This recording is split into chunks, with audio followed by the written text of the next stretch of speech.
এটা ল'ৰাই সহজে নাকান্দে, কিন্তু যেতিয়া দেখিবা যে ল'ৰাজনে তোমাৰ কাৰণে কান্দিছে, তোমাক নিজৰ জীৱনত বিচাৰিছে আৰু তোমাৰ বাবে সকলো কষ্ট সহ্য কৰিছে, তেতিয়া গম পাবা যে তাইতকৈ তোমাক কোনো বেছি ভাল পাব।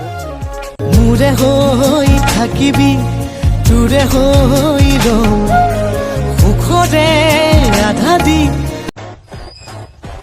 সকলোকে কৈছো শুনা, আলে বালে যায় তাৰে লগত প্ৰেম কৰাতকৈ এজনৰ লগত কৰা, 10জনক আশা দিয়াতকৈ এজনক আশা দিয়া, কাৰণ এজনে সুখত ৰাখিব, 10জনে নহয়। যদি দুখীয়া ল'ৰাজনৰ তাত টকা পইচা নাথাকে, তাই কিমান কষ্ট কৰিব লাগিব। যদি ধন সম্পত্তি হৈ যায়, তেতিয়া চাবা যে দুখীয়া ঘৰ ছোৱালী এজনী লৈ আনোনে মোৰ জীৱনটো সুখত ৰাখিম। এইটো এটা সৰু সপোন।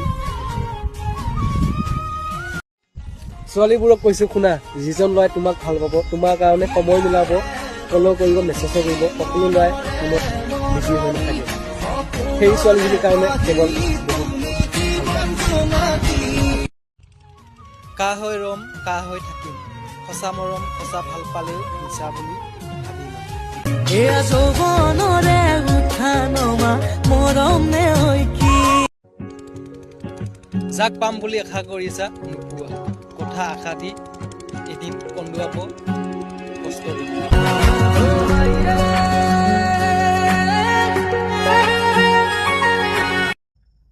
ছোৱালীবোৰক সুধিছো, এজন ল'ৰাৰ লগত কি চাই বিয়া হবা? নে চৰিত্ৰ, নে চেহেৰা, নে গুণ, নে টকা পইচা, নে ধন সম্পত্তি?